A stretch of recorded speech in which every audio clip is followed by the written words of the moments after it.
الله الذي نزل الفرقان على عبده ليكون للعالمين نذيرا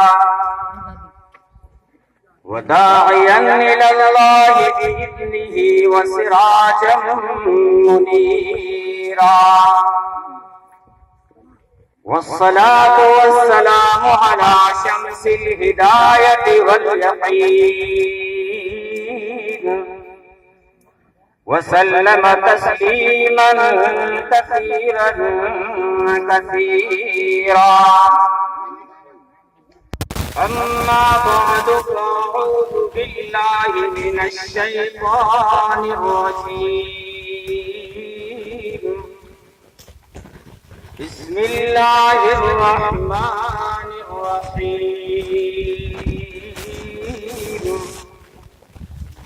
لقد كان لكم في رسول الله أسوة حسنة وقال النبي صلى الله عليه وسلم إن الله يرفع بهذا الكتاب أقواما ويدع به آخرين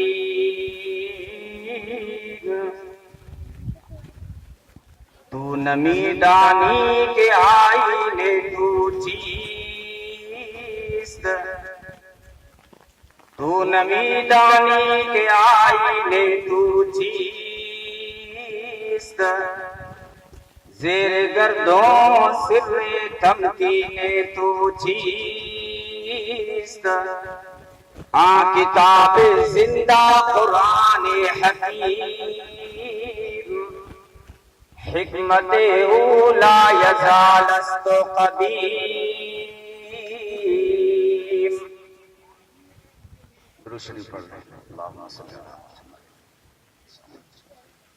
جناب صدر لعیق فخر قابل قدر ذی وقار و ذی قدر حضرت مولانا مفتی محمد ابو بکر صاحب دامت برکاتہم العالیہ، عزت معاب جناب پروفیسر اختر الواسع صاحب و دیگر قابل صد احترام علماء کرام، محترم دوستو، بزرگوں اور عزیز بھائیوں،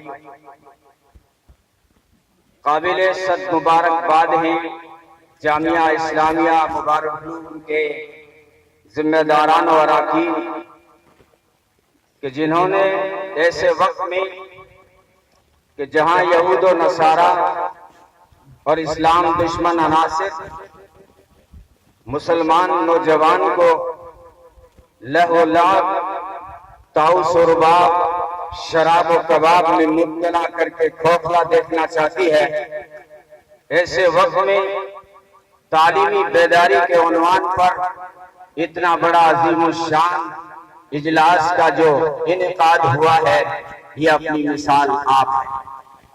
دوستو، تعلیم ہر انسان کی ضرورت ہے اور ہم تو مسلمان ہیں.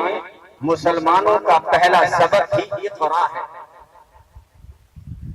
پہلی وحی نازل ہوئی جس میں پڑھنے کا حکم دیا گیا، تعلیم و تعلم کا ذکر کیا گیا، قلم کا ذکر کیا گیا، جس کا آغاز حرا سے کیا گیا. وہ مقصود کون و مکان آ گیا ہے، حرا سے وہ سوئے باران آ گیا ہے، روایت بتانے وہ حسان آ گیا ہے، خدا کا زمین پر وہ بیان آ گیا ہے، وہ سارے کا سارا قرآن آ گیا ہے. اور یہ سلسلہ چل کر دار ارقم سے گزر کر مدینے پہنچا. محمد رسول اللہ صلی اللہ علیہ وسلم جب اپنے لٹے ہوئے قافلے کے ساتھ مدینہ پہنچے ہیں تو سب سے پہلے، حالانکہ سینکڑوں افراد ایسے تھے جن کے پاس گھر بار نہیں تھا، خود محمد عربی صلی اللہ علیہ وسلم کا بھی گھر نہ تھا. وہ ابو ایوب انصاری رضی اللہ تعالیٰ کی میزبانی میں رہ رہے تھے. میرے وہ آقا کہ جس کے چہرے کی تابانی پر سورج بھی رشک کرتا ہے، جس کے چہرے کی لمانیت پر یہ چاند بھی رشک کرتا ہے. حضرت کعب بن مالک رضی اللہ تعالیٰ عنہ فرمایا کرتے تھے میری نگاہ پڑتی نا جب میرے آقا کے چہرے پر مجھے یوں لگتا تھا جیسے کہ چاند کا ٹکڑا ہو. تو برا بن عازب نے فرمایا یوں نہ کہو کہ چاند کا ٹکڑا ہے, یوں کہو نا وہ ماہ کامل پورا چاند نظر آتا ہے. حضرت عمر بن خطاب نے فرمایا میرا نبی اگر بشر نہ ہوتا تو جو ہے قمر لیلۃ البدر ہوتا, 14ویں کا چاند ہوتا. ابو بکر نے فرمایا ہوتا کیا ہے, میرا آقا 14ویں کا ایسا چاند تھا جس کے آگے تاریکی آنکھ مچولی کھیلنے پہ مجبور ہو جایا کرتی تھی. حضرت جو ہے سمورہ, حضرت جابر بن سمورہ فرماتے ہیں اس 14ویں رات کا میں تجزیہ کر چکا ہوں, اس 14ویں چاند کا میں تجزیہ کر چکا ہوں, بار بار پلٹ کے دیکھ چکا ہوں, کئی بار نگاہیں دوڑا کے دیکھ چکا ہوں, لیکن میرے آقا کا چہرہ دیکھنے کے بعد جب میری نگاہ چاند پہ پڑتی تھی تو چاند مجھے پھیکا پھیکا نظر آتا تھا, اور چاند دیکھنے کے بعد جب میرے آقا پہ نگاہ پڑتی تھی تو کان الشمس تجری فی وجہی, ہزاروں آفتاب و مہتاب چمکتے دمکتے چلتے ہوئے میرے آقا کے چہرے میں نظر آتے تھے. امی عائشہ صدیقہ رضی اللہ عنہا فرمایا کرتی تھی کہ زلفوں کے بیچ میں میرے آقا کا چہرہ یوں لگتا تھا جیسے بادلوں کی اوٹ سے چاند باہر آ گیا ہو. تو ربی بنت محبت نے فرمایا امی یوں نہ کہو کہ بادلوں سے چاند نکل آ گیا ہو, بلکہ یوں کہو نا کہ سورج طلوع ہو رہا ہو. تو جو ہے ابو ہریرہ نے فرمایا یہ سورج طلوع کیا ہوتا ہے, میرے آقا کے چہرے کے اندر سورج چلتا پھرتا رواں دواں نظر آتا ہے. جیسے دوستو جیسے میرا رب العالمین ہے, محمد عربی صلی اللہ علیہ وسلم رحمت للعالمین ہے, ایسے ہی یہ قرآن ہدی للعالمین, ہدی للناس کہا, ساری انسانیت کے لیے یہ ہدایت لے کے آیا, ہدی للناس. لیکن بڑی عجیب بات ہے, دوسری جگہ کہتا ہے ہدی للمتقین کہ میں تو متقیوں کے لیے ہدایت ہوں. تو ایک تو اس کا مطلب یہ ہے کہ قرآن انسان اسی کو مانتا ہے جس کے پاس ہدایت ہو, ایمان کی روشنی ہو, اور جس کے پاس میں ہدایت نہ ہو تو پھر تقویٰ نہ ہو تو پھر قرآن ان کو اولئک کالانعام بل ہم اضل کہتا ہے. یا پھر قرآن کی ہدایت تو عام ہے, لیکن جس طرح بارش عام برستی ہے وہ چچیل میدانوں پہ بھی برستی ہے, وہ بنجر زمین پہ بھی برستی ہے, وہ شاداب زمین پہ برستی ہے, لیکن اگر زمین بنجر ہو تو پھر بارش کیا کرے. بے عمل دل ہے اگر تو جذبات سے کیا ہوتا ہے, بنجر زمین ہے اگر تو برسات سے کیا ہوتا ہے. تو بارش برسی تو سب پر, قرآن کی ہدایت برسی تو ابو بکر جو ابو جہل پہ بھی برسی, ابو لہب پہ بھی برسی, عتبہ اور شیبہ پہ بھی برسی, لیکن یہ زمین بنجر تھی اس لیے جو ہے کانٹے نکل آئے, بدبو پھوٹ پڑی. لیکن یہی بارش ہدایت کی جب برسی نا شاداب زمین ابو بکر پر تو صدیق بن گیا. یہی بارش جب برسی نا شاداب زمین عمر پر تو پھر جو ہے عادل و فاروق بن گیا. یا یوں کہو تاجر آ رہا تھا, قرآن کی ہدایت کے چھانٹے پڑے, ابو بکر صدیق بن گیا. تلوار لے کر آ رہا تھا, قرآن کی ہدایت کے چھانٹے پڑے اور جو اب فاروق عادل بن گیا. یا یوں کہوں بچہ آ رہا تھا کھیلتا ہوا, قرآن کی ہدایت کے چھانٹے پڑے, حیدر کرار بن گیا.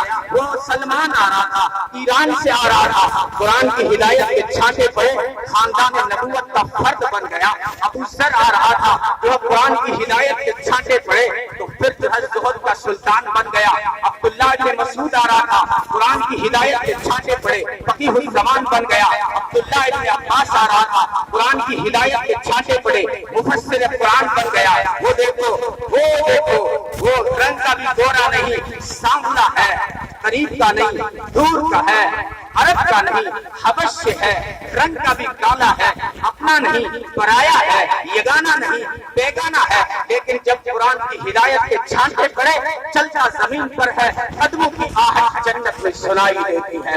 تو یہ قرآن اس کی قرآن نے عزت دی ہے. پڑھو انگلش پڑھو, بھولو بڑھو, کالجوں میں آگے بڑھو, لیکن کتابوں کی سردار یہ ہے, یہ تمہیں سردار بنا دے گی. یہ ایسی سردار کتاب ہے جس نے بھی اس سے رشتہ کھایا.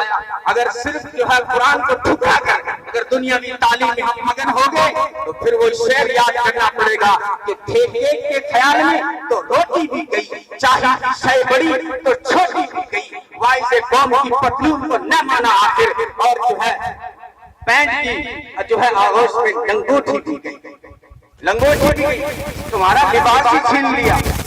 پھر جو ہے عزت قرآن سے ملے گی۔ جس نے بھی آخری بات کہہ رہا ہوں، جس نے بھی قرآن سے رشتہ جوڑا وہ باعزت بن گیا۔ یہ قرآن جس دل پہ اترا وہ دل سارے اعضاء کا سردار بن گیا۔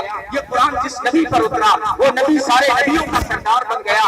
یہ قرآن جس مہینے میں آیا وہ مہینہ سارے مہینوں کا سردار بن گیا۔ یہ قرآن جس رات میں آیا وہ رات ساری راتوں کی سردار بن گئی۔ اور یہ قرآن جس کا فیصلہ ہوا شب برات میں تو وہ بھی مقدس بن گئی۔ یہ تو بڑی چیزیں تھی۔ اور وہ کپڑا جس نے جسدان بن کر قرآن سے رشتہ جوڑا وہ بھی باعزت بن گیا۔ وہ لکڑی، معمولی لکڑی جس نے رحل بن کر قرآن سے رشتہ جوڑا وہ بھی باعزت بن گئی۔ وہ کتا جو معمولی تھا اس نے جلد بن کر قرآن سے رشتہ جوڑا تو وہ باعزت بن گیا۔ اے مسلمانوں، اگر ہم سب مل کر قرآن سے اگر اپنا رشتہ جوڑ لیں تو کیا ہمیں عزت نہیں مل سکتی؟ تو پھر کیوں اپنا رونا رہی؟ کیوں مجھ کو شکایت ہو کسی غیر سے جھوٹی؟ خود اپنی ہی تقسیم سے قسمت میری پھوٹی، اللہ کی رسی تو نہ ٹوٹے گی اور نہ ٹوٹی، افسوس یہی ہے کہ میرے ہاتھ چھوٹی۔